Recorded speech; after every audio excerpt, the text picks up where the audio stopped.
Stay fly, stay fly. All right. And her mother comes from one of the East Indian groups who consider themselves above some of the Dravidians and others who were there. But interesting because her mother is very dark-skinned.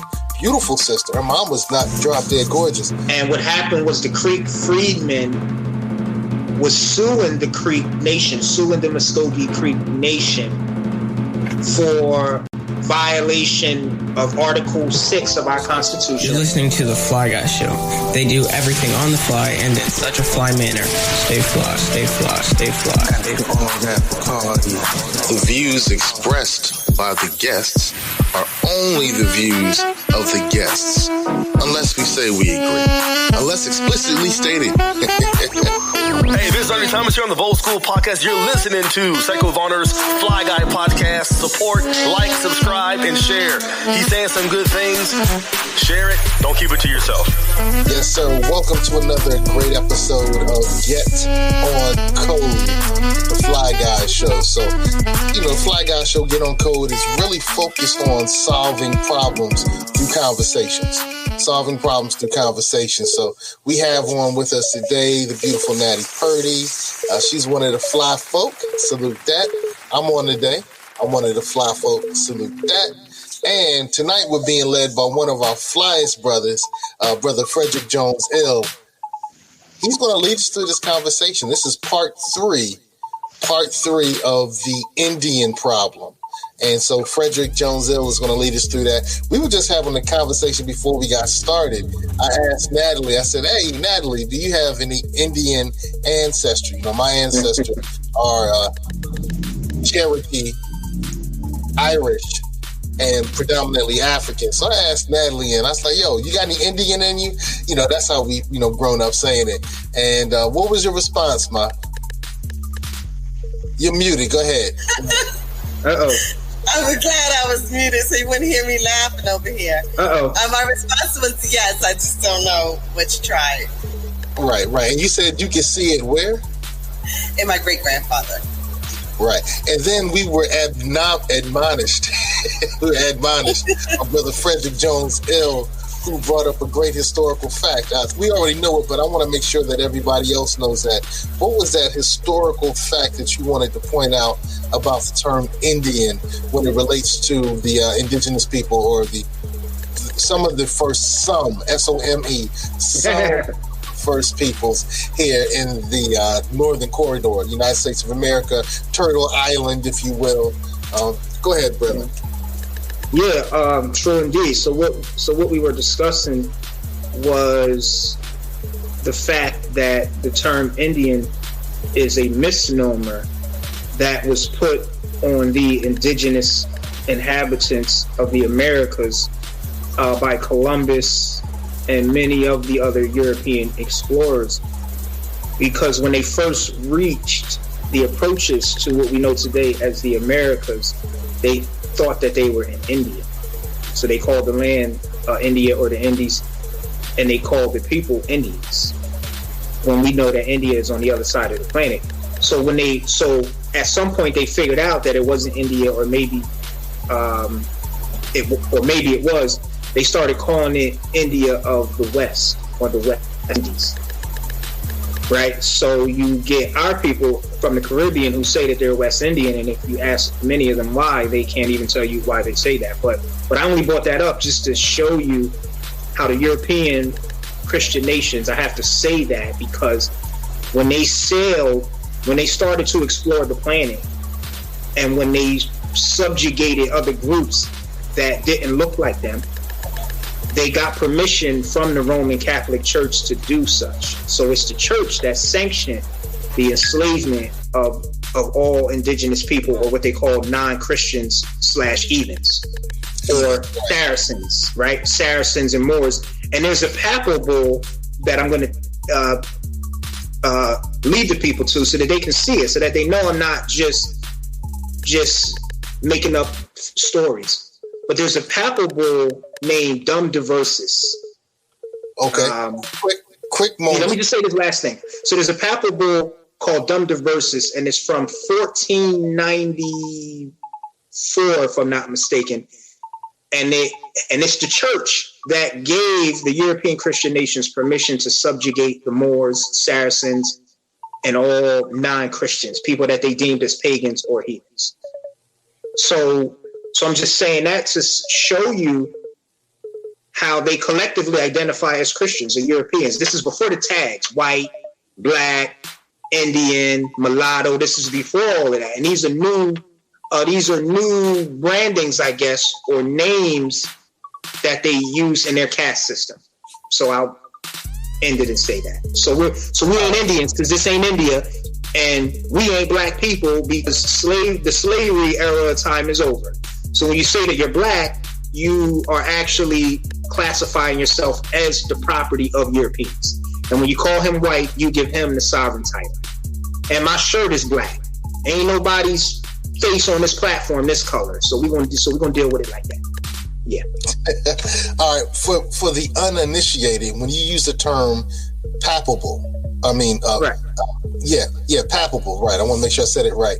Like, for instance, Queen Natalie, are you familiar with the papables? No, I'm not. Okay. So, Brother Frederick Ill, give us a little more information. And for those who are watching, when I identify myself, I don't push away some terms. So I do accept the term black, even though I understand what it means, what it doesn't mean. I know I'm not a crayon color. I know I'm not from the planet black. I'm not from the city black. I understand what it means. I'm one of the people who does accept the term. My good Moorish brothers don't, and I salute them for that. And so we're going to have Frederick Jone who will say those types of things tonight. But the great thing is, I can have my position and be okay with it. He can have his position and be okay with it, and we're okay with each other. So, sure. If you run into a brother, don't flip and trip and say, I can't rock with them because they don't identify the way I identify. We can all get along because we're on the same, we can all get along. I'll say that. But what's a papal, bro? Got you. So papal is a play on the word papacy or pope. So papal means pope, so to speak, or synonymous with the term pope. And bull is from bulla. Bulla means seal. So it's a papal seal, something that he wrote that sealed it. Like if I had to compare it to something today, it'd be like a president's executive order saying that this is what must be done. Like how the various governors of the various states sign executive orders outlining how they want their states to operate during COVID. So that's a papal bull. So it's a post-edict or order saying, I demand that you do this. And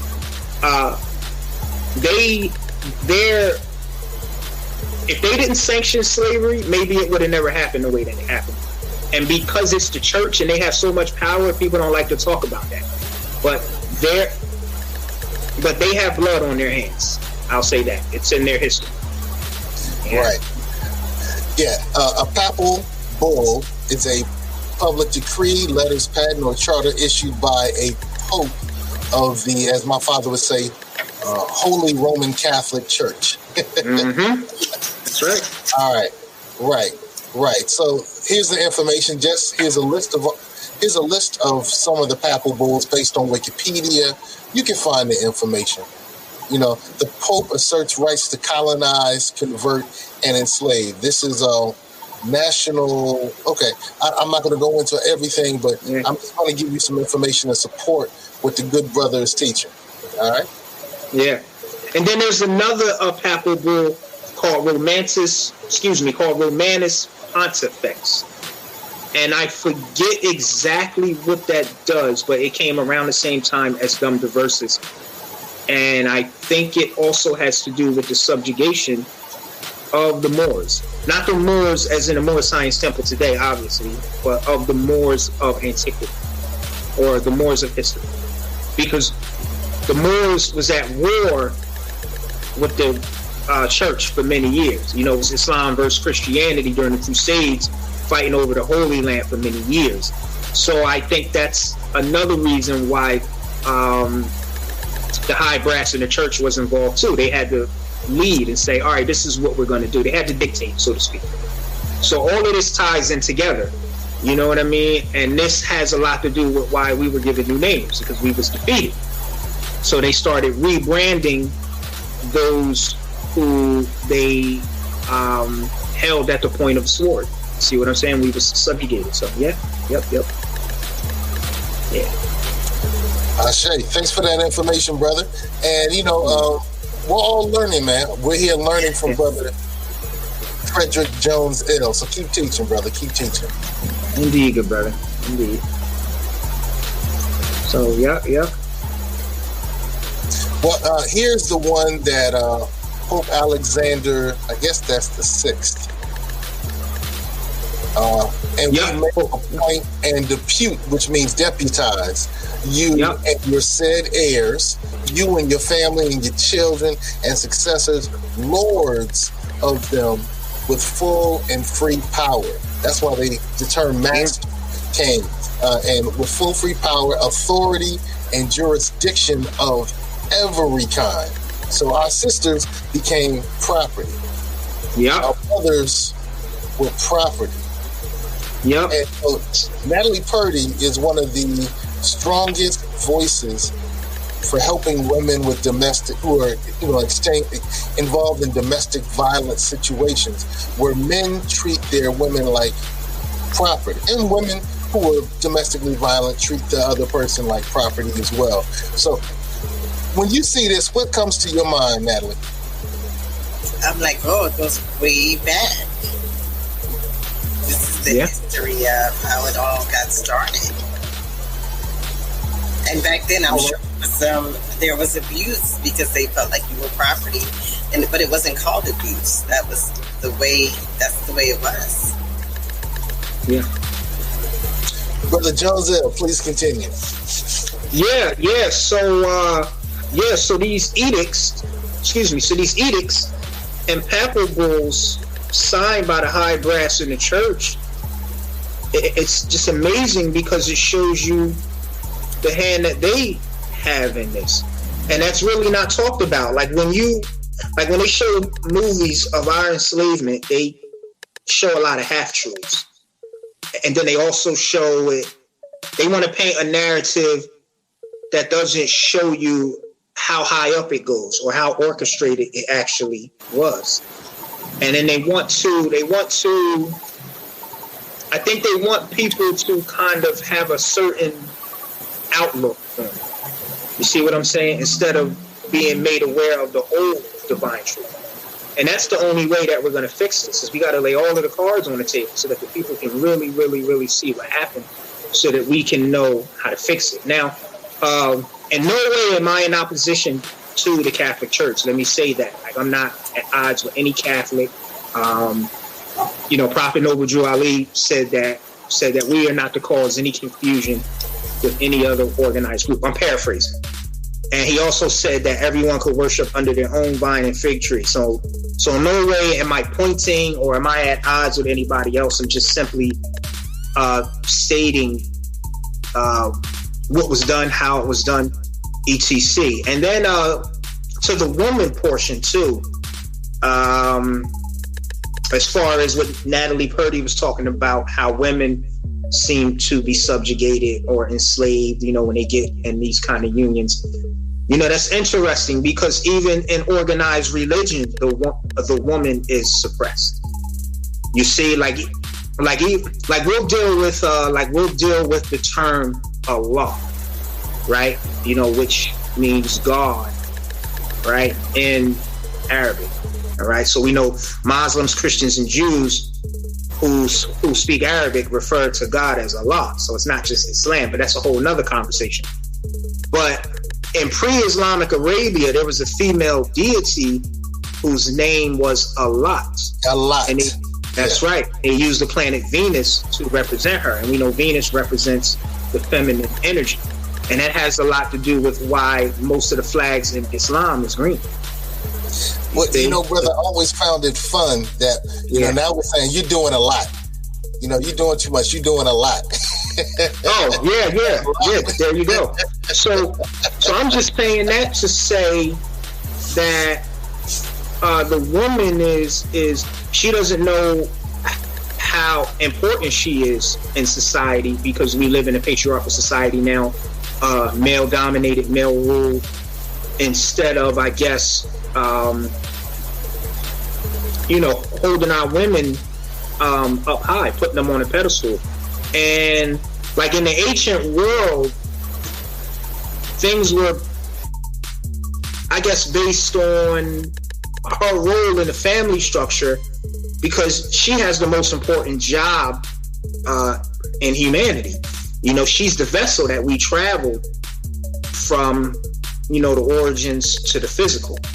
You know what I mean? And if she's not right, then this whole thing is going to be messed up. So I think that's why in the ancient world it was more matriarchal, I guess, so to speak. So I don't want to ramble on, but I wanted to camel walk with what Ms. Purdy had stated. So yep. All right. I wanted to salute our commenter. Salute to Daryl C. Davis, who says, "Yes, sir. Knocking it dead on the head. The community needs to understand the true conversion of our people." So tonight, Brother Frederick Jone is dealing with the Indian problem, and the Black Americans suing to reclaim the Native American identity. This is part 3, brother. So let's dive deep into it, because I'm learning from you. Natalie's learning from you. You're in a privileged position, bro. Indeed. I appreciate that. Yeah. So this is part 3. So I think in part 1, we had left out some key information, which it was a lot of information, you see, and it wasn't enough time to get it all in. And then in part 2, you, myself, and the good brother Jacoby Ponder had every intent to address what we left out in part 1, but we just didn't get to it. So now, hopefully, in part 3, we can get to it. We can put this to rest. We can bury the hatchet, and then move on to greater things. You know what I mean? So, you, myself, Miss Purdy, the good brother Jacoby, and everybody else. So, yeah, and I'm just grateful, man. Gratitude. I'm really glad to be on the platform and share this information. I just want people to have the info. You know what I mean? That's my thing. So that they can see for themselves. You know what I mean? And so that they can know that there are other, I guess, protected groups or oppressed groups who aren't in solidarity with us. Like, how you not going to be in solidarity with us? Man, they doing the same thing to you that they did to us for I don't know how many centuries. Like, are you kidding me? So we got to put that out there and let them know, like, listen, we are in this by ourselves, man. And the Moors, just because the Moors say that they ain't black, we ain't rejecting our people. We're rejecting the brand that the European used to take your birthright away. We love our people. So we in this with you. So just because we reject the branding don't mean that we ain't in it with you. Because I get abused too. I done had my feds knocked off by the police. But we're going to talk about that another time. So. Hey, but I want to bring something up, man, because when you talk about not standing with us, Natalie has talked about having some ancestry that's Native American, quote unquote. I know that my ancestors involved Cherokee as well. But when it came time for our Cherokee family to receive reparations, the United States has provided some level of reparations to the Native American groups. It's imperfect, but they have rightfully provided some. One thing that happened is, and you're going to discuss that, some of us were left out. The other thing that happened is Joe Biden is saying, hey, I'll think about reparations for the descendants of the enslaved Americans who not only went through slavery, but went through the Jim Crow era, went through the Reconstruction era. We stole property away from them. We bombed cities. We prevented them from receiving land grants. We prevented, quote unquote, black people from receiving federal benefits. They were able to serve in the military, but they didn't get GI benefits for a long period of time. So the federal government has locked African people, black people, out of a lot of things for centuries. And then Joe Biden has the nerve to say, I'll consider, reparations for the descendants of enslaved Africans, but I got to do something for the Native Americans too, when America has already given imperfect forms of monies and land, and they're still receiving the monies, still have access to the land. And that does deal with my family as well. So it's crazy to me that, when my ancestors who are indigenous, I'm not necessarily indigenous, Cherokee, they didn't say, hey, you got to do something for the blacks too. They didn't say that. And when it comes down to when looking at what happened with American history with the enslavement period, whites were the first primary group of enslavers. After the whites, Native American groups enslaved Africans as well. Now, there were some Africans who were slave owners, but that was like minuscule compared to the Native American tribes. I know in the Cherokee Nation, 15% of their population at one time were the enslaved Africans that they had legal by federal statutes, by federal government rights. They had legal property of. But they didn't say, hey, when we get our reparations, we're going to look out for y'all. Yeah, they do that. And so now when Joe Biden comes up with this silliness, I'm looking at him square. I'm like, sideways. I'm not looking at him square. Look at him sideways, you know. So go ahead, brother. Let me get off my soapbox. Yeah. Well, Joe Biden is crazy, man. Biden is crazy. I could talk, man. Listen, that brother there. But I mean, it's, you know, what are we gonna do? It's either him or this other guy. So, yeah, it's him, the other guy, or we're gonna go down ballot. Because when you look at politicians, when they vote, they say yay, nay, or abstain. So if you look at the Senate, they say yay, nay, or abstain. When you look at the Congress, yay, nay, or abstain. Yeah, that's right. Right as well. Natalie, I just can't let you sit there and look gorgeous tonight.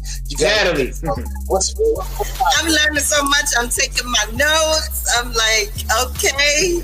That's what's up. Hey, so brother, tonight is the Indian Problem Part 3. Let me get off my soapbox because you know I'll talk all night. It's on you. What you gonna do? True indeed. All right. So before I get into the rest of the information, right, the stuff that I left out of Part 1, right, the plus degrees. I like that picture. So something that you touched on when you talked about some of the tribes enslaving our people. And yes, that did happen, but in particular, the Muskogee Creek Nation, a lot of freedmen who was free and no longer slaves went into what was Indian territory at the time. And this is what their intercourse is with some of the so-called Indian tribes. This is what their standing was. But what happened was they reached a point where they felt like what agreements or obligations that they had during the Reconstruction period, because this is when a lot of freedmen who had standing with the Creek, whether they was owned by the Creek, whether they was freedmen and married in, all types of things happened, right?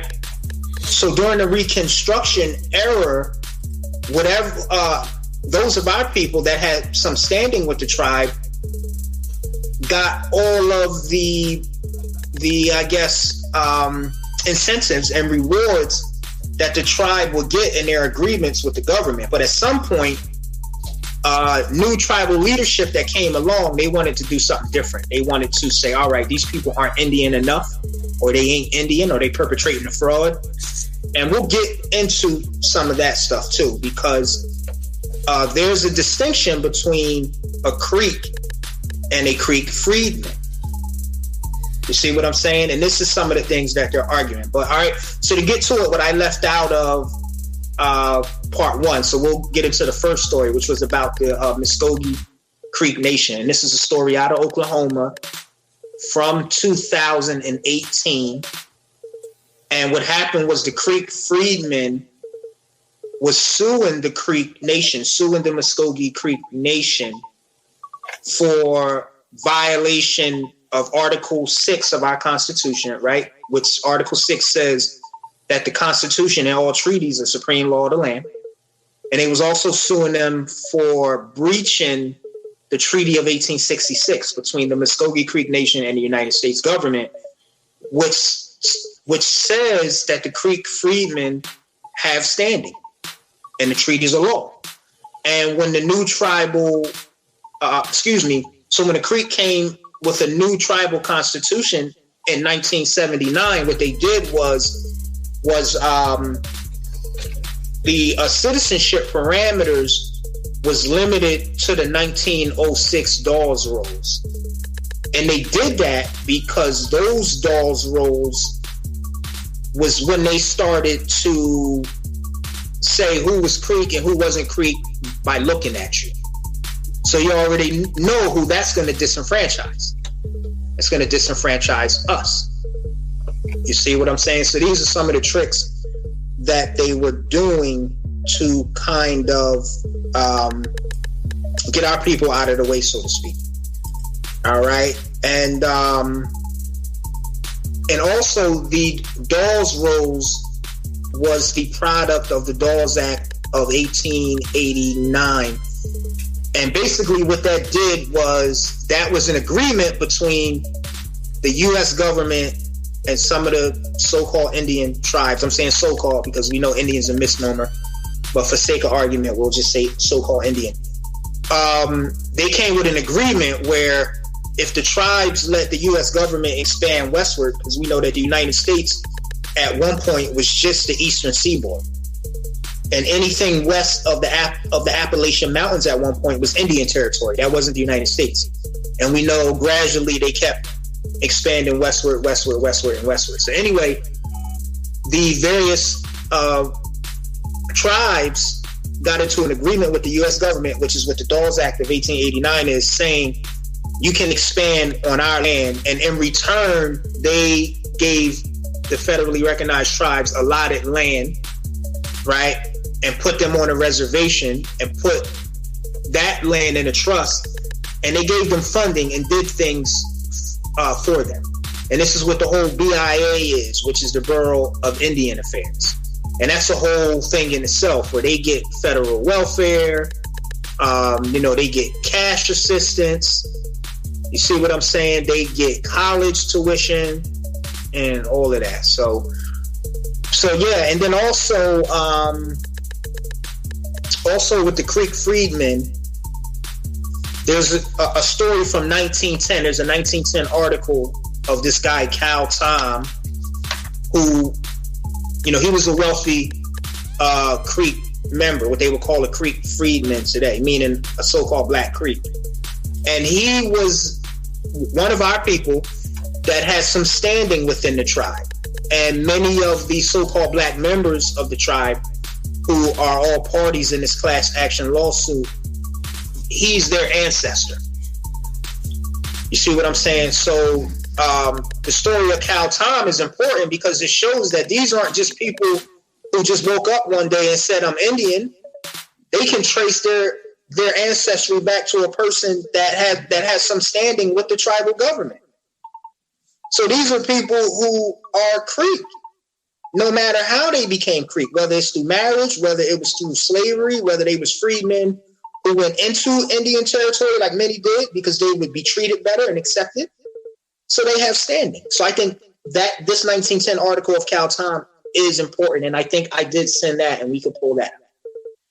All right. And so the next thing is, it's something I left out.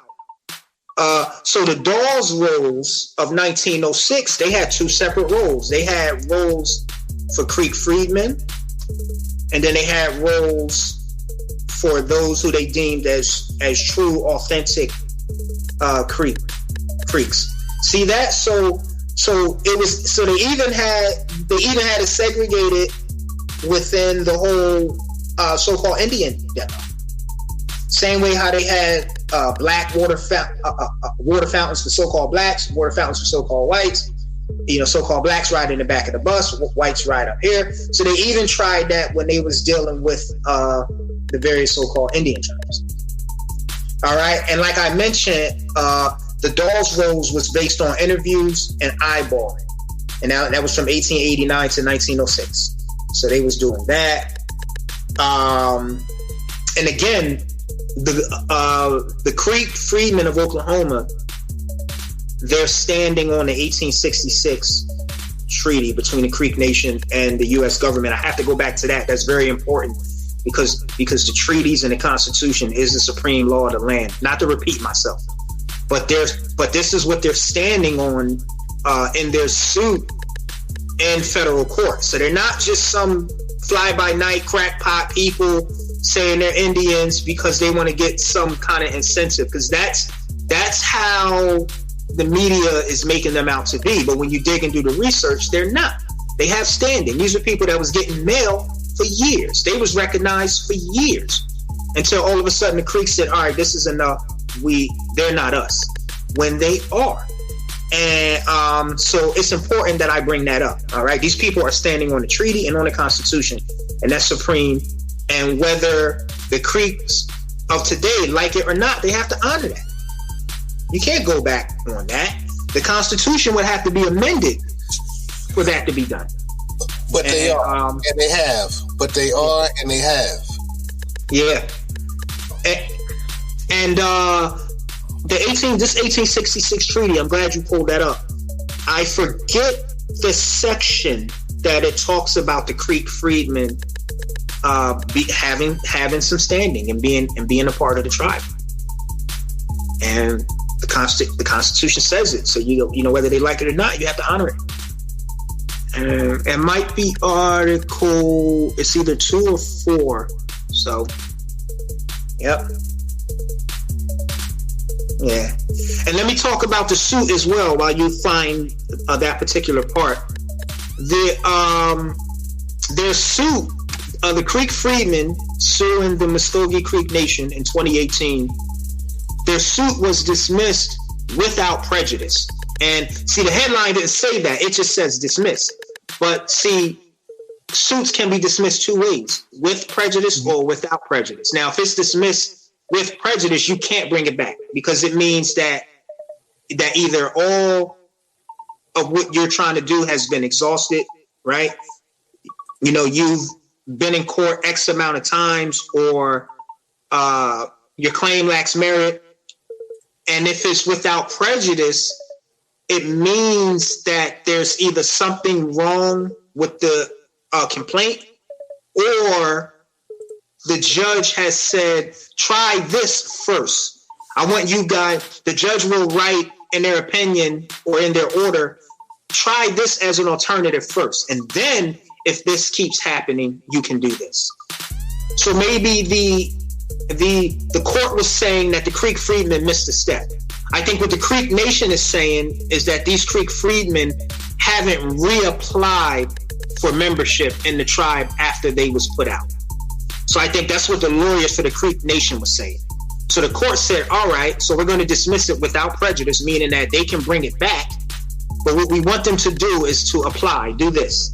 And then if you don't get remedy, then you can bring the suit back. So that's what the headline is not saying. Right. But the suit was dismissed, but not because their claim lacks merit, because the court wants them to do something. Okay. And I know because I had a federal civil suit dismissed without prejudice in the Third Circuit, right? So the Third Circuit Court is Eastern Pennsylvania, all of New Jersey, and all of Delaware. And I sued the Delaware River Port Authority. You can pull that up. I sued them in federal civil court, the Camden office, Camden City, New Jersey. And my first complaint was dismissed because I had judicial officers named in a complaint, and a judicial officer has 11th Amendment immunity if you're suing for monetary damages. You can only sue a judicial officer like a judge, a prosecutor, a state's attorney for injunctive relief or declarative relief. You can't sue them for monetary damages. So that was the error. So the judge said, I'm dismissing you without prejudice, and if you fix this, then you can bring it back. And that's what I did. So same type of deal, with the Creek freedmen. So yeah, you're saying pretty much yeah. You're so I don't want to say prophetic. The word I'm looking for is kind of like a professor. I wish. You're so detailed with your stuff, bro. But you're pretty much saying that even though that the freedmen descendants claim was dismissed, it was not dismissed with prejudice. In other words, they can bring it back. You just didn't have enough information. Well, no. Well, they can bring it back, but the judge said that you have to reapply for membership, and then if they deny you again, then you can bring it back. So they had all of their ducks in a row, but the way that the lawyers for the Creek Nation got around it was their claim was that the freedmen didn't have an active a membership application. But why would they apply when you stopped sending them mail? You sent them letters saying that they're no longer members of the tribe. Why would they apply? So this was a trick for them to get the case out of court and then have them bring it back again. It's called a technicality or something like that. So it just kind of highlights that even with our family, we ain't got no friends. We don't have no friends, brother, man. We don't have no friends. Even with family, man, we ain't got no friends. I'm like, wow. Yeah, man. Yeah. Like even the pale Arabs from the East, when they see me walking around with the street fighting on, they get tight, man. So they don't love us either. You know what I mean? They don't love us, man. You know, like a lot of Muslims that migrate from Islamic countries in the East, they look down on us. You know what I mean? American blacks, you ain't us. Like, I'm gonna tell you, a lot of Moroccans from the Kingdom of Morocco in the East, they friend request us on Instagram to troll us. You know what I mean? I had to block a lot of them. So, but that's a whole nother conversation. But they don't love us. You know what I mean? And we don't love them either, by the way. So, you know what? I like the way you threw that out there. I put it like my father used to say: "We love them, we just don't mess with them." Okay, I could go for that. Yeah, I could go for that, dear brother. Right. Yeah. It's us against everybody, man. It's us against the world, man. So. Yeah. So, proceed, brother. Proceed. Yeah. All right. So I talked about the 1866 treaty that they have to honor. Some of the ancestors of these Creek freedmen who have this case in federal court right now, some of their ancestors were principal chiefs of the tribe. That's powerful right there. So if they ain't Creek, if they don't have no standing, how come some of their ancestors were principal chiefs? Like Cal Tom, for example. People could go and look that up. Cal Tom was one of the richest men in Indian territory during that time. And we know Indian territory then was like Oklahoma, like Idaho, maybe some parts of the Texas Panhandle. Spell the name for me, bro. Cal Tom. Cal Tom. COWTOM. Cal Tom. You know? Yeah. And and one thing that I left out too. This case of the Creek freedmen suing the Muskogee Creek Nation is not one of a kind. You had some so-called black Cherokees and Seminoles sue on similar grounds in 2017, and they won. They were found to be credible. So this case here is not unique. All right? So we have so-called black Cherokee and Seminoles who sued those respective tribes, and they had standing. And that's not being talked about. Yep. Yeah, that unfortunately happened to some of my ancestry. Yeah. And while we're on the topic, my maternal great grandmother, so my mother's grandmother, whose name was Ruth Wilson, who she lived in, I want to say, Mount Airy, the Mount Airy section of Philadelphia. This is when she was up in age, but she lived in Florida for some time. But she told me when I was real young, when I was a little guy, she told me and my younger brother, she told us that her family was from Kennett Square, Pennsylvania, and Mount Holly, New Jersey, and that what was told to her was that they was always there. that they ain't come from no Africa. But she wasn't saying it in the sense that we're not African people, if you get what I'm saying. She's just saying that we're very diverse and that the transatlantic slave trade is a half-truth. That's what she was telling me without saying it that way. And we're also not a monolith. Just because we share the same complexion doesn't mean that we all come from the same culture. We are a worldwide people. We've been all over all 196 million square miles of this planet. We're the original people of this planet, the maker, the owner, cream of the planet Earth, the mothers and fathers of civilization and God of the universe. I already talked about the woman being Allah and its origin. And I'm going to leave that right there. So, yep. Ashe, I like how you took the maker, the owner, the cream of the planet Earth, and you added fathers and mothers of civilization, God of the universe. Thank you, man. We got to respect the queen, man, because we got to respect her. Ashe. Yeah. Ashe. Go ahead, but I didn't know about Cal Tom. Yeah. Very important man. Very important. Yep.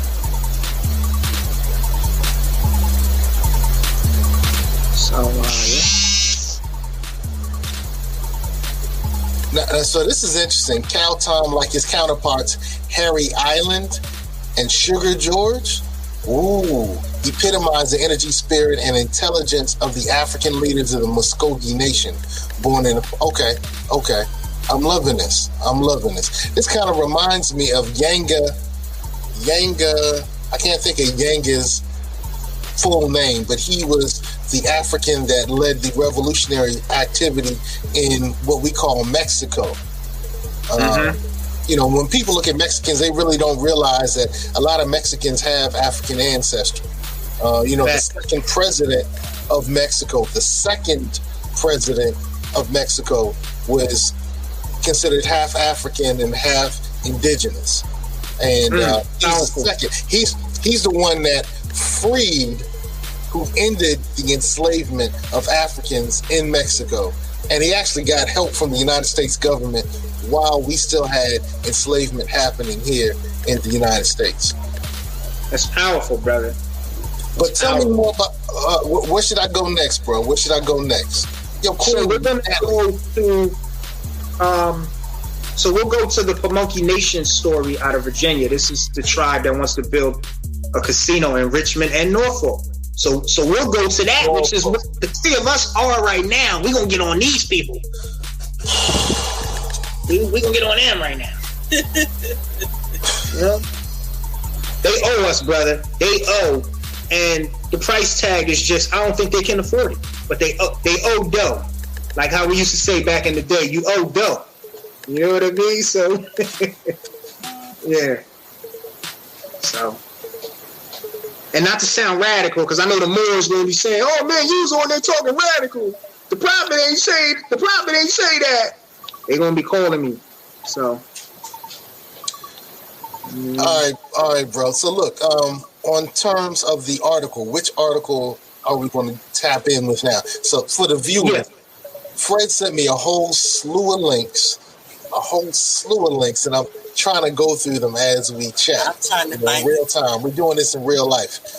Yeah. Sorry about that, dear brother. So that article. What are you going to say? So that article was a Philadelphia Union Tribune article on the Pamunkey Nation of Virginia. Philadelphia Union Tribune, or the Philadelphia Tribune. So we'll see.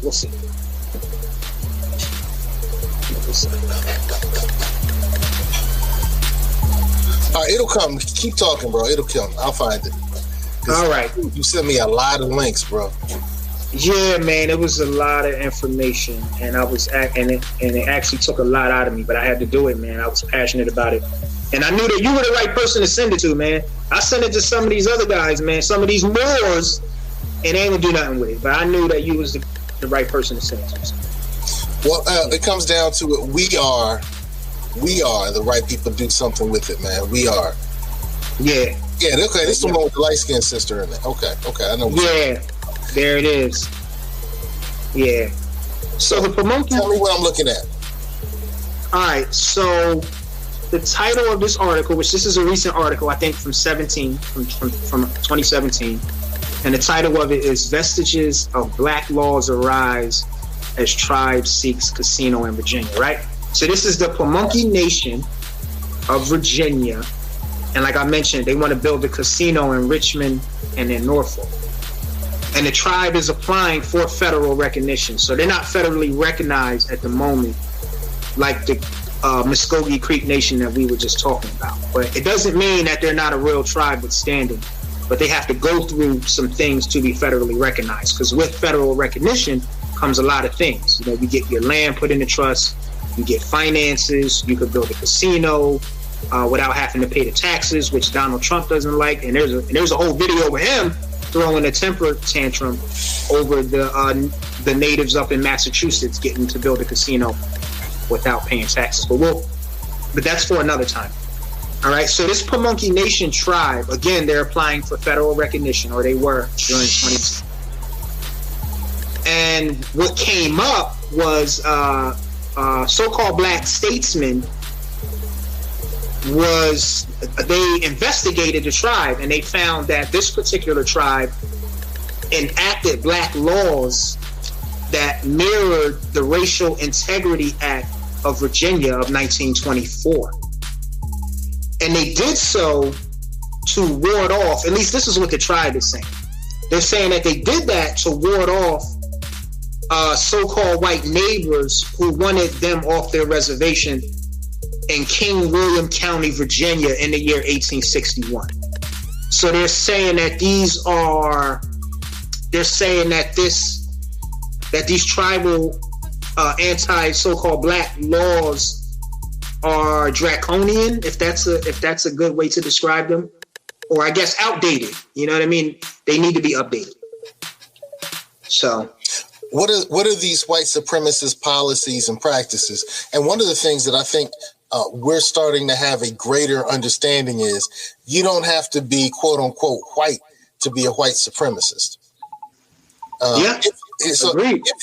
If that term white supremacist has any validity, and some people dispute the validity of it, but if there is any validity to that term as a concept, which means that anything is primarily Caucasian is superior and has supremacy over anything that's not Caucasian, then the concept of white supremacy says that anything that's not Caucasian is whack, right?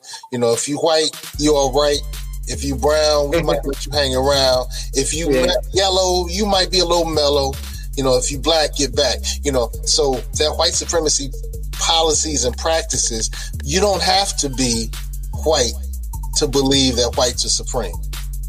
Yeah, true indeed. True indeed. So what are this tribe's history of white supremacy's policies and practices? Yeah, truly. But the camel walk with what you said, you don't have to be a paleface to be for white supremacy. Whether you're doing it subconsciously or whether it's your intent. All right. So all right. So back to the Pamunkey Nation of Virginia. Again, they enacted black laws that mirrored the Racial Integrity Act of Virginia of 1924, which was the baby of Walter Pleckler, right? We talked about him last time. All right. Also, during World War II, this particular tribe, they didn't want to be drafted into the war unless assigned to white units. And that's in the article too. So they said, don't draft us and put us with so-called blacks. Put us with so-called white people because we're equal to them or we're better than so-called black people. So this is what came out when they was applying for federal recognition, and they was deemed to be not worthy. Why are you worthy of this aid that you want? Because that's all federal recognition is, right? You want to build a casino. Why are you worthy when you haven't even been good citizens to your fellow? I mean, good tribal citizens and have treated your fellow man equally. You're not worthy. So this is what politicians from our community was saying about the Pamunkey Nation. They dug the history up on it. the unfortunate piece is as my father would say, the Negroes in Norfolk are like, hey, bring the money. We'll just ignore this little aspect as long as they employ us. Yep. Yeah. And to continue on, even after Loving versus Virginia, 1967, and the state of Virginia's racial purity law was repealed in the 1970s, 1975, the Pamunkey Nation kept its law on banning interracial marriages. So even after there was case law banning someone depriving people from two different cultures to marry, this tribe kept their ban on interracial marriage. Natalie, how's this news hitting you? How is it hitting home? Like a gut punch, especially like to piggyback on what you said, to go back. A lot of people, yeah, you're right. In Norfolk, they say bring the money, bring the jobs, bring the casino, and we'll just overlook all of this information. We'll just turn our heads and act like it didn't exist. Yeah. And, I'm big on empowerment. I'm very big on empowerment. And we have a leverage situation here. We can say, y'all ain't acting right. Until y'all act right, we're not going to support you having these casinos. And you know what'll happen? Act right. Listen to this. Get some act right. Yeah. Yeah, because they didn't lift the ban on interracial marriage until 2014. Wow. And they only did it because they wanted to be approved for federal recognition. Exactly. Because that's the only way that they can get to build the casinos. So they didn't do it because it was the right thing to do. They did it because they want the benefit. They want what they want. Isn't that something? Yeah, they want what they want. Yep. And this is right here where we are, and we need to go and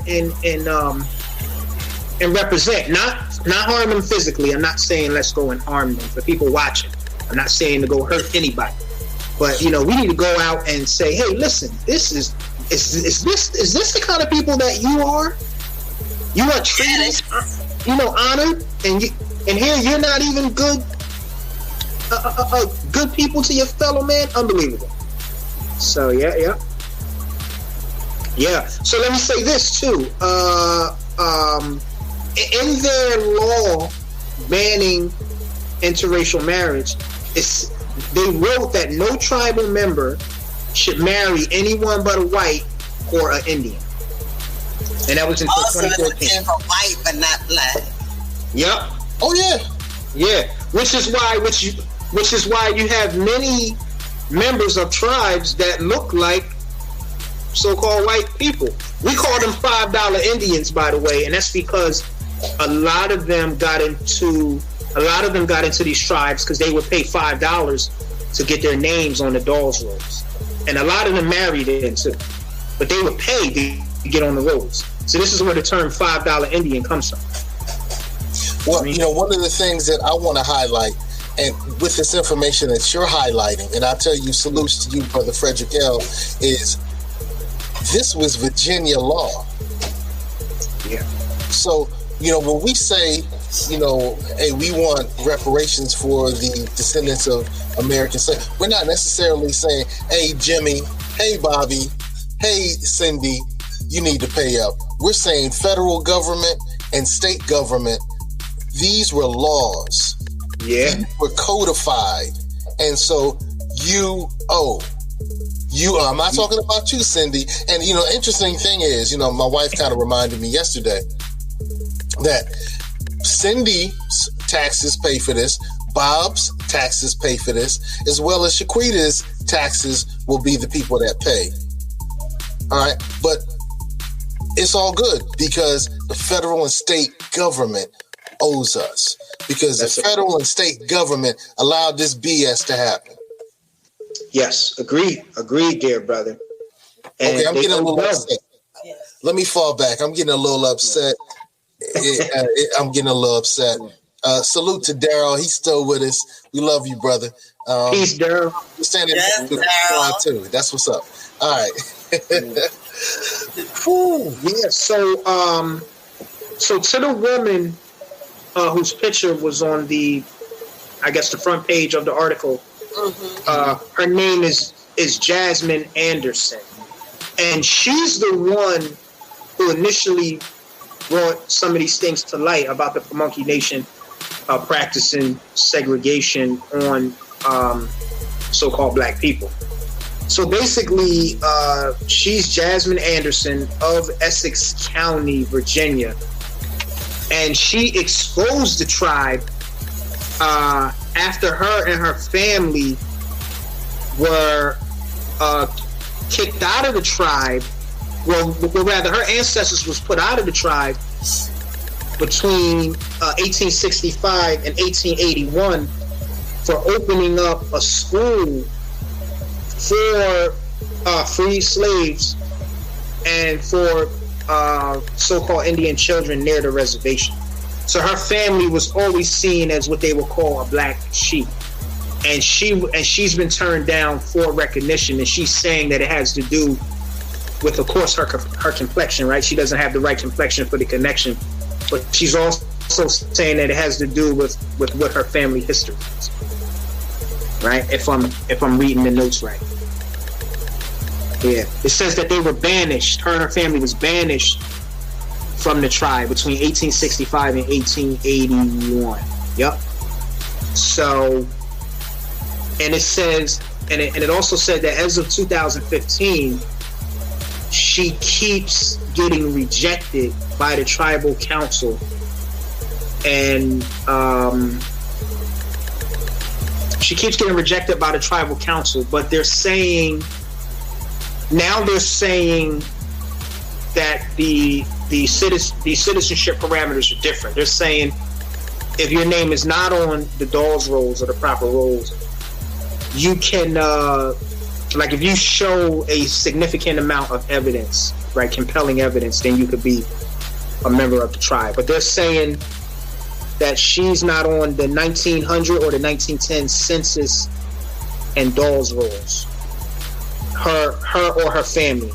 And the tribe claims that they will accept those who can show compelling evidence if they're not on the rolls. But we know that they purposely would create new legislation, this is the tribes, or new rolls to disenfranchise our people. So more than likely, that's just what happened.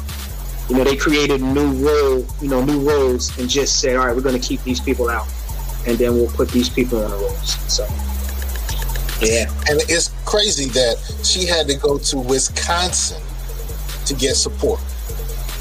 Wow. Wow. Here it says, while most Virginia elected officials have ignored concerns about Pamunkey action to exclude her family, Anderson has gathered support from Wisconsin Congressman Gwen Moore. Interesting, the last name is Moore. Yeah. So, a little history note. Whenever we see the name Moore or Moreno or Morantini or Swartzy or Schwarzenegro or Swartzy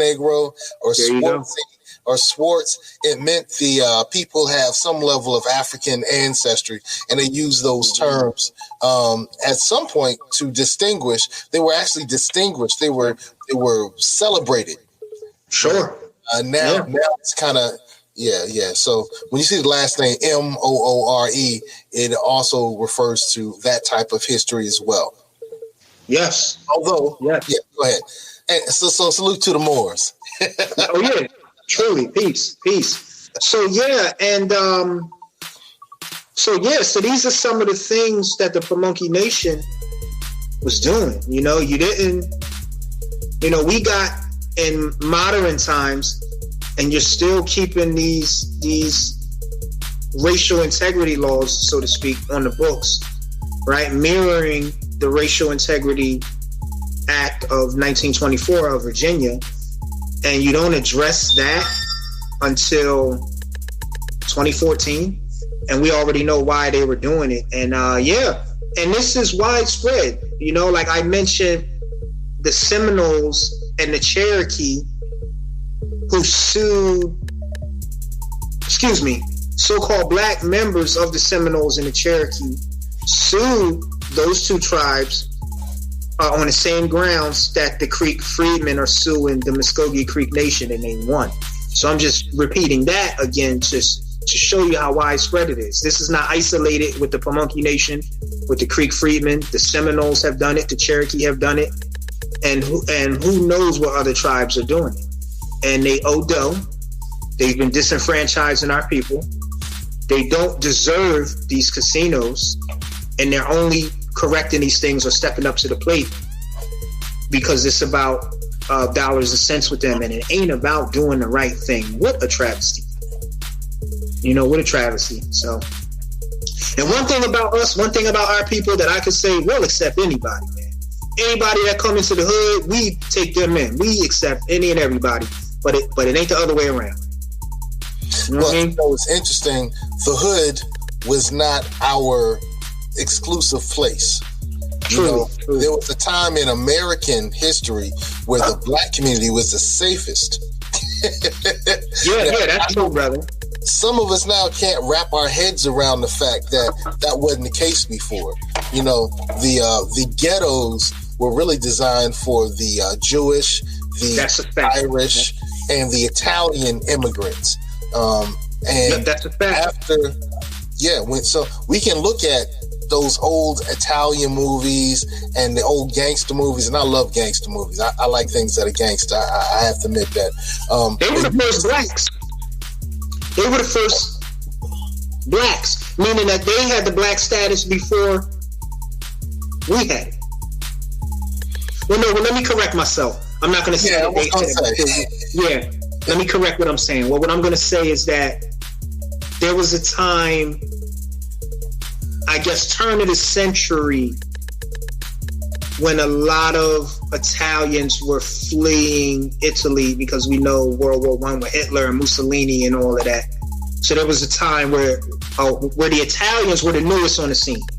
And of course they fought with the Irish who came during the second Irish famine, which is in the 1800s.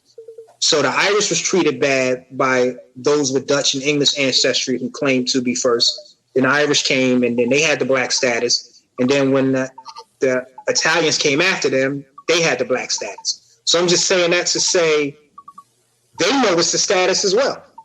You know what I mean? Well, I think that you're using a legal term that's going to throw off some folk. So when you use the term the black status, you're actually talking about a legal designation. Can you go a little into that? Because I go into that, bro. Yeah. Well, black in law means a civil liter mortuus, or civilly dead in the eyes of the law. So when you say civil, you're talking about civilian rights. And mortuus deals with the morgue, right? So you put dead people in the morgue. And litter is trash. So civil liter mortuus is saying your civilian rights is trash and you're dead in law.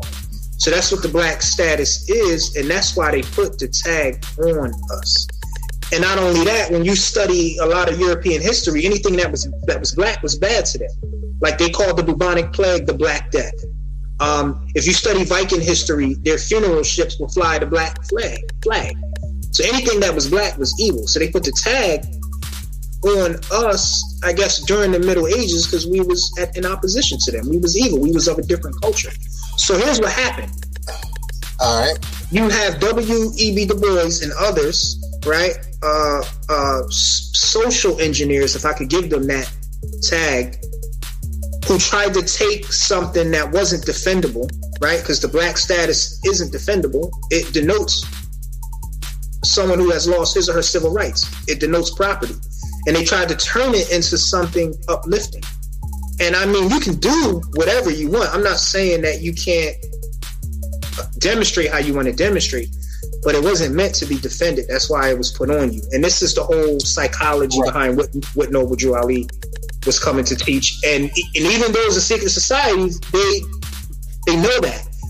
But we've been pushing the black thing for so long How do you come behind that and tell the people, all right, this is wrong, when they've been taught that for so many generations? The other part is W.E. Du Bois, whatever term you want to pronounce it, and some of his contemporaries like Arturo Schomburg, who I call the grandfather of Black history because he taught Carter G. Woodson, and Drusilla Houston, who I call the grandmother of Black history. If you have a father of Black history, then that father had a mom and they had a pops as well. So salute to Drusilla Houston, and salute to Arturo Schomburg, who was Puerto Rican, by the way.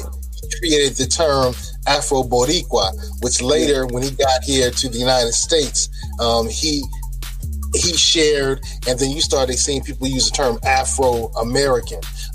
Malcolm X was one of the people to make it a popular term. And then Reverend Jesse Jackson popularized. He didn't create, because the term African-American actually goes back to the 1800s. But it goes, my point is, when they looked at the term Black, they were looking at it from an African standpoint, where African, the color Black, and the term Black deals with the sense of life. So things come out of the Black into life. So it's like the womb of a woman. So a judge sits on a bench, they wear black because they're going to bring you into new life. When you look at the flowers that we wear on Mother's Day for our mothers who have passed on into the ancestry, they've moved on into new life. And so there was a big argument between those who were African-centered in their information. And when you look at the Western centers, Western looked at Black as being dead. And African and some of the indigenous cultures, they looked as Black as being the entree to the new life. And we live here in America. America is a Western world. So unfortunately, the Western ideology and concept of Black, which meant death, has kind of prevailed. But it's kind of interesting that we still kind of hold on to some things that tie us back. Now, I know some of our brothers don't necessarily agree with that particular point, and they say, hey, in reality, we're here in the United States. It's the Western world. That's how it looks at it. The term Black means dead, when it also meant without. Black meant lack or without. So when you said you have Black status, it means you don't have status. You don't have, and you're absolutely right. The Italians didn't have those rights when they first arrived. They weren't seen as citizens. The Irish didn't have those rights when they first arrived. They weren't seen as citizens, and they had to earn their quote unquote whiteness in the United States of America. East Indians, we're talking about Sister Kamala Harris. I keep saying Kamala, but my wife says it's Kamala. So Kamala Harris. I call her Kamala. What? You know what I mean? I call her Kamala. That's what I call her. Kamala Harris. Don't get me started on her. I don't want to make the show about her. You know what I mean? No. Putting brothers under the jail. Putting us underneath the jail. You know what I mean? Frederick, I'm gonna have to use that one, Kamala. Okay, now we have some people who are calling her Shamala, because her father, who was a Jamaican, Jamaicans, he was one of the Jamaicans who kind of prided themselves as being the slave owners rather than being the enslaved. All right, and her mother comes from one of the East Indian groups who consider themselves above some of the Dravidians and others who were there. But interesting, because her mother is very dark-skinned, beautiful sister. Her mom was not drop-dead gorgeous, but she was considered white when she came to the United States of America. She was considered white because East Indians, no matter your complexion, if you came from the East Indies, you were considered Caucasian when you came to the United States of America, up until, I want to say, the 70s. It may have been the 70s when they opened up some of the new immigration laws and they changed some of those things. But you were considered white. And I'm not demeaning her. I'm not demeaning her by any means. Her mother, interestingly, said, you're going to be looked at as a Black girl, so I'm going to raise you and your sisters as two Black girls here in the United States of America. Interesting. Well, here's what happens. As per the, what is it called? It's called Federal Directive 15, if I'm saying it right. Federal Directive 15 is the law that governs, I guess, how ones are to identify when they're filling out these various forms, asking you what your identity is. And it says in the forward of Federal Directive 15 that it's not based on scientific information or anything anthropological. So you're volunteering information.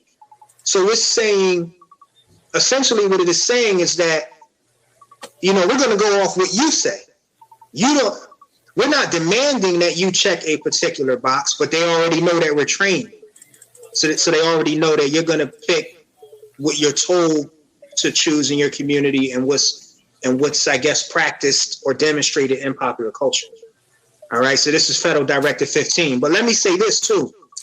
And I just highlighted it. So a white person for Federal Directive 15 by the Office of, I can't remember what it stands for. I have it highlighted on here. A white person is a person having origins in any of the original peoples of Europe, North Africa, or the Middle East.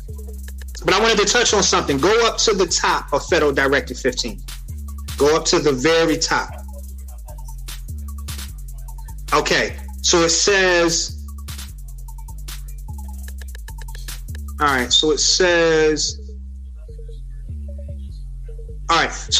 the directive provides standard classifications for record keeping, collection, and presentation of data on race and ethnicity in federal program, administrative reporting, and statistical activities.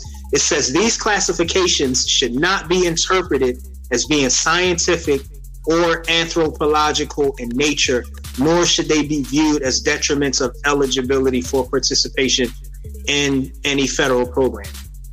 All right. And it says that they have been developed in response to needs expressed by both the executive branch, which is the office of the presidency, and the Congress, which is the legislative branch of government.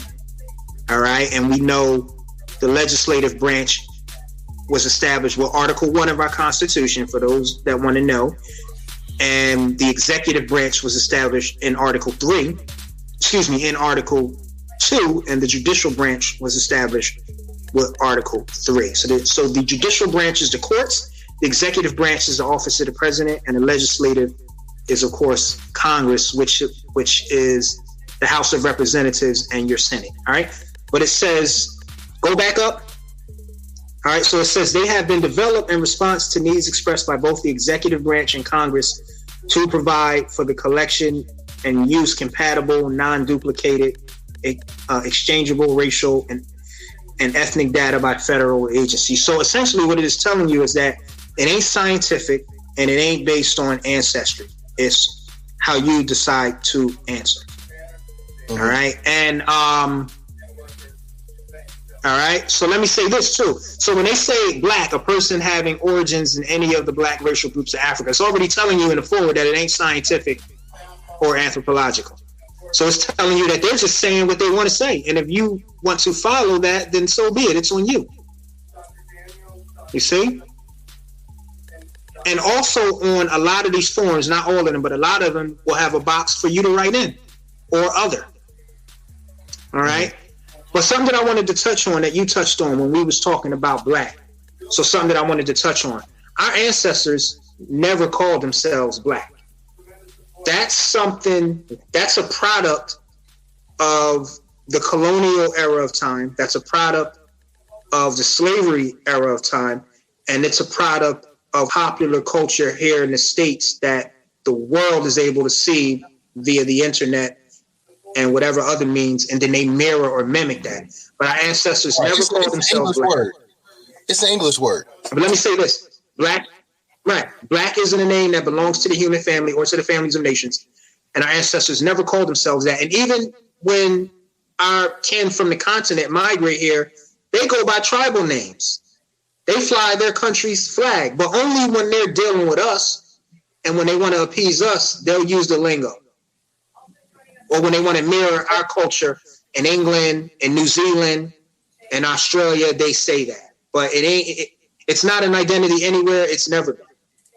It's a new brand or new tag that we're trying to turn into something that it just wasn't meant to be. if anything, you're better off calling yourself an American. Like, even if one doesn't want to say I'm Moorish or I'm whatever else, you're better off just saying American. At least you got it halfway right. And the Reconstruction Amendments gave you that. So, all right, so let's get back. Hey, the Indian problem with Brother Frederick Jones L. You're watching on Our Black Improvement, the Fly Guys Show, Get On Code. We have with us the good sister Natalie Purdy, she's in learning mode. She's taking copious notes. All right. Look at that smile. All right. And I'm smiling too because I'm learning a lot of great information from the great brother Frederick Jones L. Good to see you, good brother. Yeah. He's hanging out. I got to plug up too, man. I got to plug up real quick. So, yeah, a lot of so much knowledge. A lot of information. It's a lot. It's a lot of info. Give me 1 second. I gotta grab this plug. 1 second. All right. So it comes down to this. When we talk about the Indian problem, part 3, that there are Black Americans suing to reclaim their Native American identity. A lot of us were pushed out because of money. We were moved out of the Native American tribes, called freedmen, and then many reasons were popped into the mix to say that we're not legitimate and we shouldn't have some of the benefits that our other family members enjoy. And it's crazy. It's crazy. And that's just one of the issues. It's always like, they don't want to be us. We don't belong, but then they want to mimic so much of us. Intriguing. Yeah. But it's beneficial, of course. Right. Now, this is not to say that, we're against our Native American family. Oh, no. We're saying that, hey, cousin, you're off code. You're acting incorrectly. You're misbehaving. Yes. If we fam, we fam. And, I think it's time for us to do something with it. So, Brother Frederick Jones L., it's 8:30. I'm not going to do any other commentary because I can talk. So bring us through very quickly, and let's try to, I think that there's a part 4 coming, man, because the part 4 is this is what we need to do in Norfolk. This is what we need to do in Richmond. Portsmouth is trying to benefit from it as well. So I guess we need to move from information and strategies in section 4, or maybe even section 5, because I know you have a slew of information. You're the resident professor, so go ahead and profess. I wish I was, man. Thank you, man. Thank you for the compliment. And again, thanks for having me, dear brother. And you're right, man. We have to move to the next phase, and I think the next phase be solutions. You see what I'm saying? What can we do? And gotta knock over those tables. Yeah, and I kind of learned that from you and Sister Natalie Purdy, because during her domestic violence show, one thing that she was steadfast with was solutions. And I think that's great. And I kind of kept that in my head. Like, all right, so we know what the problem is. We know we have all of the information. So, what are we going to do about it? So I really like how you demonstrate that, brother, and how the dear sister Natalie Purdy had solutions on deck for the whole domestic violence stuff. So, yeah. You know what I mean? She really exemplifies it. I want to highlight something, brother. I know that this is off topic for just a second, but it's on topic because we're going to be helping Sister Natalie with her upcoming shows. We did a show with Natalie. She was actually leading that show, and she brought up some statistics. And on that show, Brother Frederick Jones L. kind of pushed back on some of the numbers that you gave. But then, Brother Fred, you called me up. We had a text conversation, and you said something about I've reconsidered. So even though I'm not sure, are we back? Yeah, you're back. So when you said that you reconsidered the position, what did you reconsider when it came to Natalie's information? Yeah, well, I was I had to smack myself and say, listen, man, what are you doing? Because, see, I was looking at the numbers, But then I'm thinking to myself, numbers should only be a factor based on what we're talking about. So I said, just one woman being abused out of 1 billion is a problem and an issue that we need to address.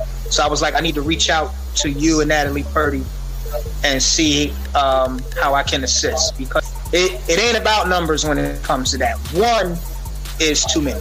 One woman being abused. And you see, there's a picture of Prophet Noble Drew Ali, not to switch gears, but this is relevant. On the questionnaire in the Moorish Science Temple of America, and he's holding up the woman. He's got 1 foot on solid rock of salvation, 1 foot on the water, and written on a woman's body is humanity. So he's saying, if you don't start with her, fix her, then we ain't going nowhere. We're gonna have some problems. So it's about her. So I just was like, yo, let me get my mind right and reach out to the sister and say, how can I be of assistance? Throw the numbers out, because they don't even matter. We have about it. So I changed my whole outlook on it. You know what I mean? So yeah. Thank you for that. Thank you for your support. Indeed. So you know what? I just happened to find that particular picture with Prophet Noble Drew Ali. This may not necessarily be the right picture, but it looks like a character of it. But it has some, of course, with the circle 7, and there's a sister. And in this picture, it does say humanity on it. It does say there you humanity. Go. Humanity. That's right. So, yep. Yeah. So when he was saying uplift fallen humanity, he's talking about different things, but talking about the woman as well. You know what I mean? So, yeah. Humanity comes here by way of her. She's the vessel. Not to get too philosophical, but I mean, she's the well, right? You got to go to the well. You don't go downstream. You go to the well. So we'll start with her. So, okay. And any man raising his hand at her for any reason, any man for any reason, you got problems, brother. I've never done it, never want to do it, and it's the stuff nightmares are made of. You know what I mean? So, yeah. All right, that's a little off topic, but I wanted to salute. At some point in the very near future, you're going to see the Natalie Purdy show on Our Black Improvement, and then she's probably going to get picked up by Lifetime and leave us alone. No, I would never do that. You got to come with me. Awesome.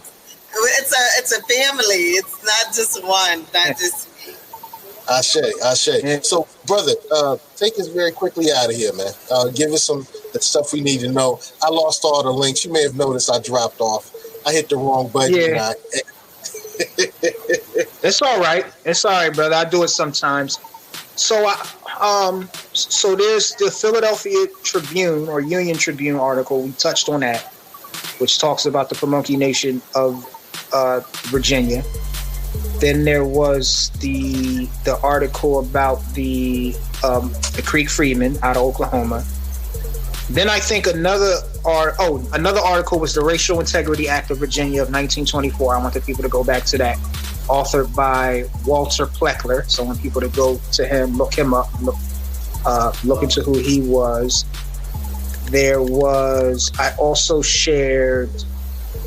I shared some Delaware Code of Law from 2016 where it recognized a Delaware tribe of Indians. What is their name? It recognized them as being Moors.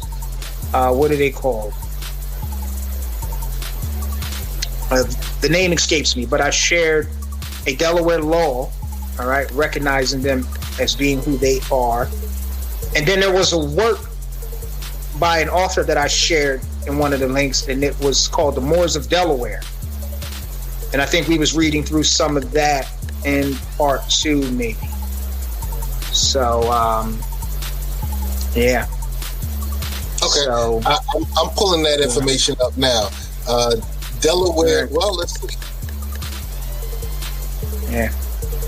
So this is the Lenape tribe? The Lenape. There you go, my man. Thank you. I couldn't think of it. Yep. The Lenape. There it is right there. Yep, there you go. All right, so this tribe was formerly that's known the Just Steel. I want the people to know that that's the Just Steel website. That ain't something that the Moors done copy to paste, because that's what they be saying. So that's an authentic website. But go ahead. Yeah. Right. So the Lenape tribe of Delaware, okay, so they were formerly known as the Moors for many decades. Got you.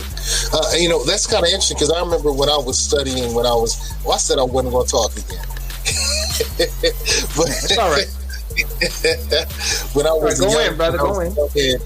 going to the Freedom School, I used to go to a school, I can't think of the name of the school now, but it was a Freedom School, and they taught us how on the ships that Cristobal Colon, who was Spaniard, you know, on those ships, he had people that were called Moors, and when they hit some of the areas in the Americas, when they saw other people of African descent, they were like, "Oh, another Moor."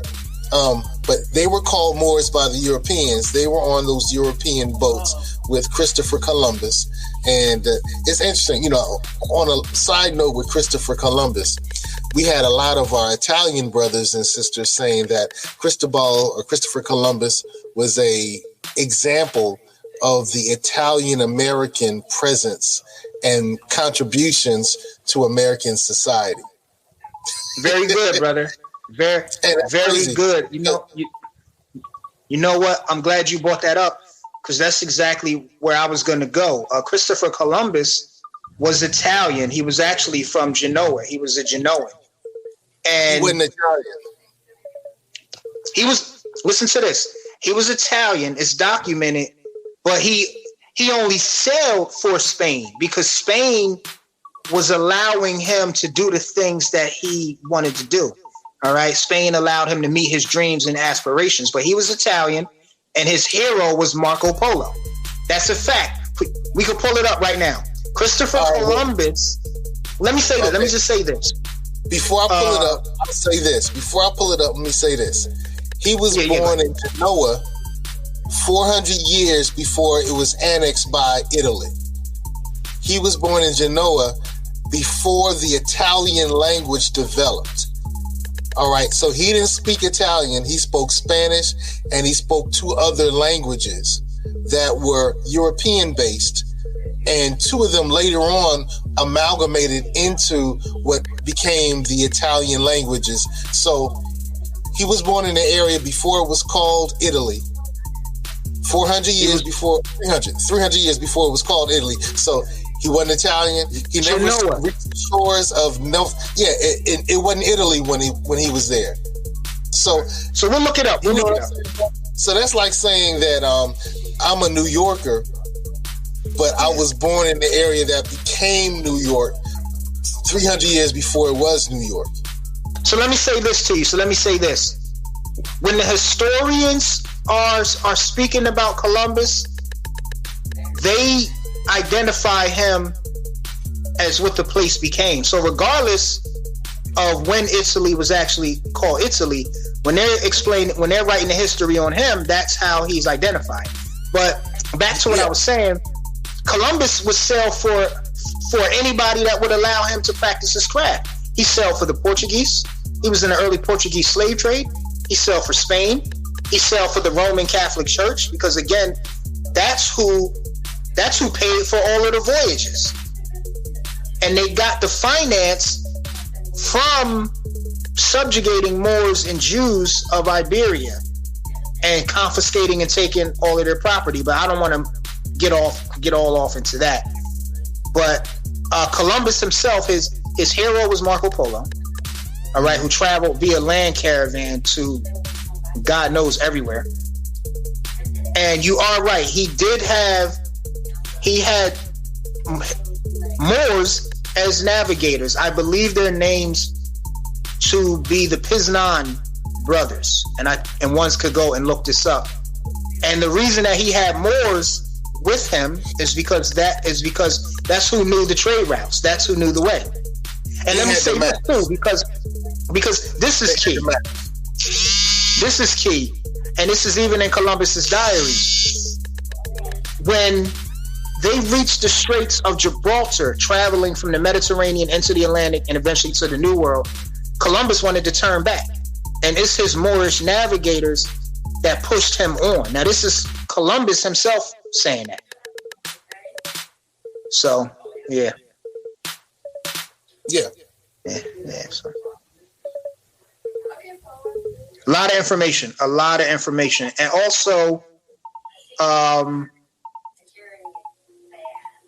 relative to that, the Moors that was with Columbus, because I hear a lot of Afrocentric scholars say, they blame the Moors for for slavery and for Columbus coming here.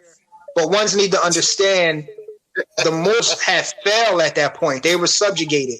So certain ones was doing things under pressure. It's just like now, like if the police come and grab somebody up and they say, you better tell us what's going on over there or you get in 20 years. So it's kind of similar to that. So, yeah. Yeah. Okay. Yeah, I see that. I see what you pulled up, but what is that from? What's the source of that? Washington Post. All right, so let me. So you know what? My point. We're not disputing anything. You're simply saying that when the historians use the term Italian, they recognize that area later on became Italy, but it wasn't part of Italy. But they just used that term, and I'm okay with that. We're not going to dispute that part. All right, no problem. Yeah, but when he was alive, Italy didn't exist, and the Italian language didn't exist. So if the Italians want to claim him, that's cool, because later on that area did become Italy. Later on, he spoke 5 languages. Italian was not one of them, because the Italian language wasn't even a language at that time period. But that doesn't diminish some of the other things that we were discussing. Yeah. You want to know what that's like saying? That's like saying that Native Americans aren't indigenous to America because America didn't get the name America until Amerigo Vespucci, which he doesn't deserve the credit, but I ain't going to get into that. But we know that the various indigenous populations called the land many different things. But does that mean that so-called Native Americans aren't indigenous to what we call the Americas? That's what that's like saying. Well, hey, it's all good, man. It's all good. Thank you for that, Natalie. 1946. Yeah, but this is one thing that I want to ask. We're going to bury the hatchet. Not to beat a dead horse, but let me ask this one thing: when the scholars are speaking of Columbus's origins, do they not identify him as being an Italian? Yes or no? Well, I think the piece that's important. And I've already said yes. The scholars will use the term Italian because that's the term that refers to the area, the landmass at this point, the same way we refer to the landmass of the Americas as America. But your point, and this all goes back to the tribe was known as the Moors, and going back to the point that when the early settlers from Europe came over to what we call now the Americas, there were people of African descent who were called Moors on those ships. They used Moorish maps, and we both agree on that. And that the fact that the Lenape tribe of Delaware were actually referred to, and they weren't the only tribe of quote unquote Native American people who were called the Moors. But you brought that up, and I think that's very interesting, and it really kind of brings light to some of the other things. And you talked about Delaware's forgotten folk, the Moors and the Natachokes, right? Yeah. Did you see the part highlighted where it said that they had the letter M on their driver's license that designated their race as being Moor? Yeah, I just saw that. That was an interesting piece too. So, right, it is. All right. So the story of the Moors and Nanticoke. All right. Well, I'm probably Nanticoke. Yeah, that's right. Yeah. Nanticoke. I'm probably messing that up. You know, if it's not Cherokee, I don't know how to say it. All right, it's all right. It's all good. Hey, so bring us home, brother. Bring us home. We really got off on the Columbus thing, and I'm from Columbus, Ohio. So salute to everybody in Columbus, Ohio, the capital city of Ohio. OHIO. Peace to y'all. Yeah, that's peace. Right. Yeah, and that's very interesting because Columbus's name is all over the Americas, like Columbus, Ohio. There is a country in South America called Colombia. There is Washington, D.C., which is D.C. stands for the Columbus. You have Columbia University. You have Columbia Records. So we know that the term Columbia is a play on Columbus. You have, it's a lot, man. It's a lot. So Columbus gets a lot of recognition. You know what I mean? And it's not always in your face. And I think they recognize him as opening up the trade routes to Europe. You know, opened up the New World to them. And these were routes that melanated people traveled centuries before him. So, yeah. All right, so let's talk about these black Indians in Oklahoma. All right, yeah, no problem. Yeah. Tell me about this article that you shared, brother. So from what I remember, because I read the article a long time ago,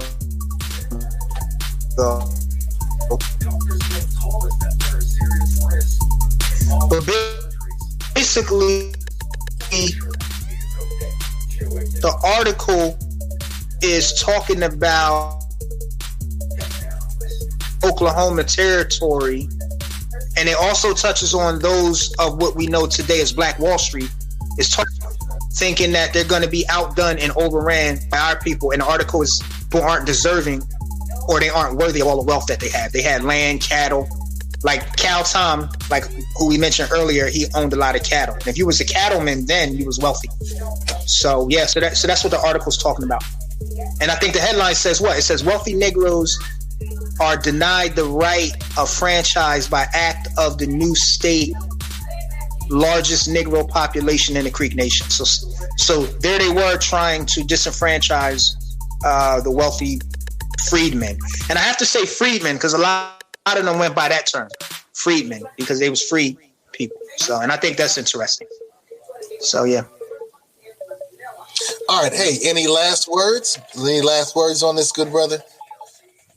Yeah. So I'll just say, so we'll end it with the whole Moorish demo because we showed the article of the Lenape and the Nanticotes of the eastern seaboard near Delaware, southern Jersey, and Philadelphia, and how they identified as Moors, and how the book goes into their history, saying that they came here via ship and they intermarried what was here, which is interesting because we've always traded back and forth. Melanated people here on this side and those of us on the other side, Northwest and West Africa. So we've always traded back and forth. And this is the story of the Moors. This guy is Moor. And with that, and also dealing with the Creek freedmen and their ancestor Cal Tom, and just showing a different narrative, and just showing that the transatlantic trade story is a half-truth. And I wouldn't even give it that. Like, I would say it's probably not even deserving of 30%. So we're very diverse. I mean, we're not a monolith. The high civilization culture all over this planet is yours. And it's the same culture that they practice in many secret societies. And one's coming and demonstrating this high civilization culture by wearing different type of refinement, whether it's a crown, whether you're wearing a turban, a fez, a certain medallion, a pin or a ring, is yours. The culture is one, and we civilize the planet. And we, again, are very diverse, and we shouldn't box ourselves in and just say that we're this and nothing else. And we're everything. We're everything that these people claim to be. And if you go back further enough in world history, I don't care where it's at on the planet, you're going to bump into some so-called black people. Right. I wanted to remind all the watchers that you can find a lot of the links for this presentation by going to blackimprovement.blogspot.com. If you just go to blackimprovement.blogspot.com, you'll find this particular one, and it says The Indian Problem with Frederick Jone L. And the great thing is, on this, we have links to the presentation right here. So we have, information about Walter Pleckler, the Racial Integrity Act, Delaware's Forgotten Folk, the Delaware Code, which recognizes the Delaware Moors or Indians' right to exist, the outcome of the Freedmen federal case. All of this information is on our Black Improvement blogging, which is really one of my old blogs, man, when I was involved with blogging. But you can watch, here's the first video for the Indian Problem. Yeah. And thank you, man. Thank you for putting it all together like that. Thank you for putting those links together. I know it was a lot of work. So that the people could go to it and see it, bro. Yeah. You did a lot of work, man. So we want to salute you. And Queen Natalie, man. No, not calling you a man, but Queen Natalie. Any thoughts as we get out? Because you're obviously not mannish. Peace to the Queen. Peace. So. Thank you. I am so impressed, and I'm so grateful just to be a part of this and to learn so much and so much more that I have to read. And thank you, Frederick, for your is so much knowledge. Thank you. And thank you, Seiko. Yeah, thank you, brother, for having me. And let me just put in a little private chats when I'm finding while you're talking. I'm just Googling and looking it all up. All right, so, so much. If we do a part 4, that's in your hands, brother, but I think part 4 should deal with solutions and what we should do. I'm totally for empowerment. So I believe we should say, hey, if you don't recognize our birthright, we're not going to allow you to prosper financially. When you do recognize our birthright, we're going to help you prosper financially. And, that's the way that we should approach not only this situation, but politics in general. Politics in general is quid pro quo, something for something else. So, when they call you and say, hey, can we count on you for your vote? You can say, hey, can we count on that candidate to do these parts of our agenda? Because if not, that's powerful. That's powerful, brother. I'm glad you brought that up. Yeah, what we're doing now is not powerful. What we're doing now is not powerful. Yeah.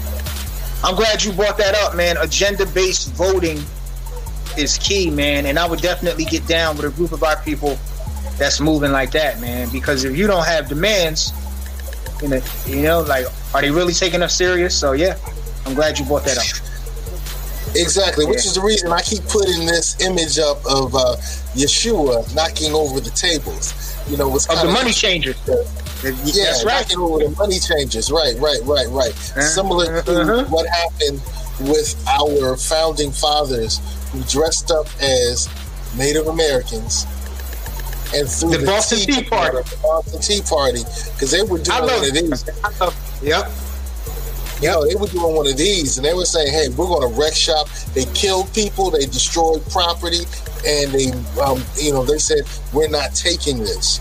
So they had an uprising, and that uprising led to our America. So the uprisings that are happening now are leading to the America that we shall inherit in the future. So I say peace and power to the protesters. Whether form, if you're protesting online, if you're protesting in the streets, if you're protesting financially, if you're protesting in your behavior, peace to the protesters, because our country is built on protesting. And we need to make America what it could be. Yes, sir. I'm out. I'm out. And look, that picture that you shared, I'm glad that you shared that. That's a powerful image. And the Pharisees and the Sadducees went to Pontius Pilate. They went to the Romans and told on him behind that. They was like, listen, this guy is in the way of our finance, and it's like that now today. Any guy that comes, man, he's representing. So, yep. Yeah, show me the money. All right. With that being said, I want to thank the gorgeous Natalie Purdy. Look at that smile. Thank you for smiling. Thank you for doing what you're doing with saving our sisters and making us realize that we have to do better. Making us realize that we have to do better. I truly appreciate the work that you're doing, sister. You're doing the yo woman's job. I would say yo men's job, but I guess the yo woman's job. Thank you so much. And we're looking forward to funny. the 30 show. And Brother Frederick Jones ill, man. I truly appreciate the work that you're doing, the research that you're doing, bringing this research to the masses. We're looking forward to more content from you on this channel, Our Black Improvement. We're looking more. He's gonna bring the heat, y'all. He's gonna bring the heat. Any last words, brother? Any last words? That's the camel walk with what you said, man. We need to be brothers in arms as far as what agendas we're going to push, and we need to demand certain things from those who want our vote, man. I'm with you 100%, man. And solutions, man. You know, you're big on solutions. My dear sister Natalie Purdy is big on solutions, and I'm getting to that point. I'm getting there. So, you know what I mean? So I love it, and I'm looking forward to working with the both of you. So, whatever needs to be done on my end, I'm with it. So, yep. All right, the woman gets the last word. Last word, Natalie. I'm just so lucky to be here with two kings and just right here in smack dab in the middle of just learning so much, and I can't wait for part 4. I'll be right here with you. All right, well, with that, we want to say peace to the protesters, and hey, we love y'all. We love you. We love you. We love you. Act like it. You were loved. Act like it. You want to say God loves you? That's cool. Act like it. You want to say Natalie loves you? Act like it. Brother Frederick Jones loves you? Act like it. You're being loved. You're loved. Act like it. Peace. That's right. Peace. Stay fly, stay fly, stay fly, stay fly, stay fly, stay fly, stay fly, stay fly. The views expressed by the guests are only the views of the guests, unless we say we agree. Unless explicitly stated. Stay fly, stay fly, stay fly, stay fly, stay fly, stay